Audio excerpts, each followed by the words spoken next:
Now with Congressman Adam Schiff, ranking member of the Intelligence Committee. With a welcome to you, sir. You heard Kelly talking about the situation. So your reaction now to the president-elect's phone call with the president of Taiwan. The DNC, as you know, is calling this a threat to national security. Would you go so far as to say that? I don't know that I would say it's a threat to national security, but it does look like this was another indication of Trump bumbling his way through the transition period. And it's not as if this call was in isolation.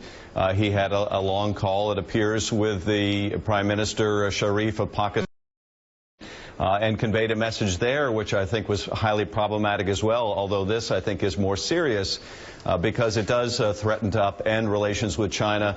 I don't think this was something that was thought out in advance. I think it was the product, again, of the president-elect not wanting to take the briefings from the State Department, and he has, I think, neglected most of the offered briefings from the intelligence community as well. And it means he goes into these calls unprepared for the consequences. And here he ought to know the consequence is, if we want China's help with one of our top priorities in the region, and that is cracking down on North Korea's nuclear program, this is not the way to go about it. And one doesn't have the impression of a well-thought-out change in policy or a shot across China's bow. No, the impression is this is the president-elect stumbling and bumbling along. Do you have a gauge on how upset China is over this call? Well, here's the interesting thing. I think what we're starting to see is other countries not really putting much stock in what the president-elect says and does. Basically viewing him, I think, as very inexperienced, taking with a certain grain of salt the things that he says and does. Well, that will have real consequences as well, because it means that when he really does mean something, that our foreign partners or adversaries may not be able to take him at his word then either. So I think that China is probably quite sensibly not going to overreact to this, because they're going to assume that he essentially didn't know what he was doing. But if it becomes part of a pattern in terms of U.S.-Taiwan, U.S.-China relations, obviously, it'll have very serious consequences. All right, let's go to cabinet appointments now. I know you've praised the president-elect's selection of General Mattis for defense secretary. Let's take a listen to what Congressman John Yarmuth told my colleague yesterday. We in the House get to vote on that waiver, and right now I would not vote to support the waiver. I think that waiver's in place. I mean, that restriction on 7 years is in place for very sound reasons. And again, somebody without the kind of management skill that you have to run that department, you don't necessarily get that in the position of general. You're certainly managing in one respect, but you're not managing, again, $600 billion a year. So I would rather see somebody with management experience. And Congressman Yarmuth is one of several Democrats saying they're not going to vote for this waiver of 7 years removed from service there. Do you think it's a mistake to try to block General Mattis? Look, I'm open to it. I haven't made a decision on the waiver, in part for me. I'll be interested not only in what General Mattis has to say about this, but also who else does the president-elect have in mind? Is he going to appoint another general to be Secretary of State, another admiral to run the office of the Director of National Intelligence? He's looking at a number of other high-level appointments of military personnel. That would cause me even greater consternation about violating or having to create an exception to this rule that people need to be out of uniform for 7 years before they're appointed as Secretary of State. But I like a lot about General Mattis. Yes, it's true he doesn't have the experience of running a department, and that's important, as my colleague points out. But at the same time, he's willing to push back against the president's-elect's interest in torture, which I think is enormously important for a Secretary of Defense to push back against. He understands the threat that's posed by Russia, something the president-elect doesn't seem to understand. He also, I think, understands the importance of pushing back against Iran's conventional malevolence in the region, but at the same time not tearing up the nuclear agreement and isolating the United States rather than Iran.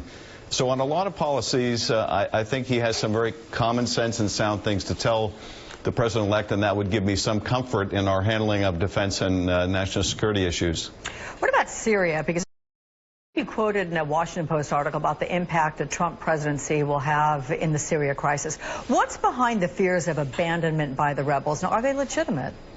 I think they are legitimate. You know, there's a lot at stake in Syria. Of course, first and foremost is the extraordinary level of human suffering and the necessity of trying to bring a speedy end to that conflict.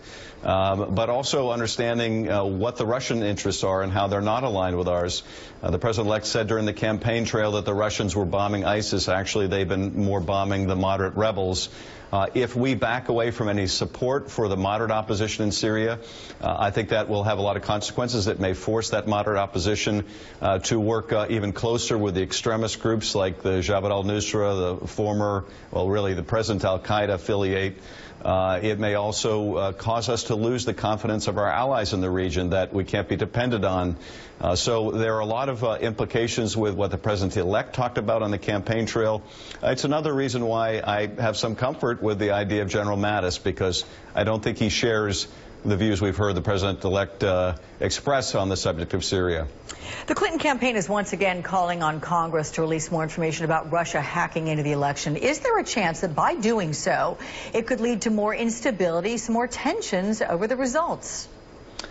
Well, I don't think it will lead to more tension over the results. We already have plenty of that, and that's going to take time to dissipate. But I do think it would have an important other consequence, and that is it would tell Russia that we're going to call them out on this, that we're going to actually respond to this. And I think beyond speaking with the American people about this, which I think the administration ought to do to a much greater degree than it has, it's important to have a deterrent to this kind of meddling, that we partner with our European allies, that we sanction Russia for what they did, because otherwise we're going to see a lot more of it. And, you know, President-elect, it may have been to his benefit during the campaign. I think it certainly was. But when he becomes the president, if he crosses Russia, he can expect his own information to be hacked. They may be in possession of information of his already that they'll dump. So there needs to be a deterrent, and he's going to need to have to work to establish that. I think the current administration ought to also establish that deterrent in the time that has left. You know, plenty of tension on display in those heated exchanges between the Trump and Clinton teams the other night in Harvard. Do you understand the level of anger or frustration on the Clinton side? Oh, absolutely. Absolutely. And I think what you saw reflected in that debate still are the raw emotions all around the country. I speak to people every day in my district. I've received hundreds and hundreds of emails and calls after the election of people desperately upset about the election in ways I haven't seen before. And in fact, you could see this coming, because I remember talking to people who were working on the campaign who were telling me that they couldn't eat, they couldn't sleep. People felt a stake in this election that I've never seen before, and now a degree of upset over the results or glee on the other side that I haven't seen before. It's going to take a long time to heal, and I wish we had a president-elect that was growing into the job and showing signs of being able to mend that divide, but sending out a tweet saying that millions of people, undocumented immigrants, voted. You send out that kind of tweet, and basically a big chunk of the country, maybe even most of the country, is simply going to say we have a president-elect who is not willing to speak the truth when it's not his interest, and is willing to just make stuff up. And that would have very serious consequences as a president of the United States. Do you think President-elect Trump won because of his appeal to white supremacists, as the Clinton team suggested? Look, I think that there certainly was an appeal for the alt-right, and yes, even some white supremacists. But look, the vast majority of people who support Trump were not white supremacists. They were ordinary Americans. I think many of them very concerned about their economic livelihood, about their future and the future of their kids.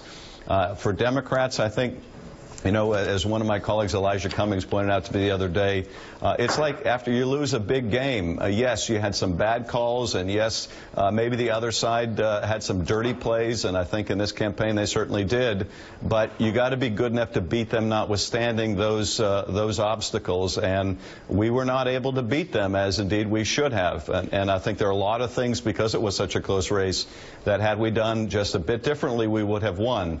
But unfortunately, yes, I think there was an appeal. There were dog whistles that went out to some very unsavory people, including some in the white supremacist movement that played a role in this election, and that was, I think, disgusting to many of us. Congressman Adam Schiff, it's always a pleasure.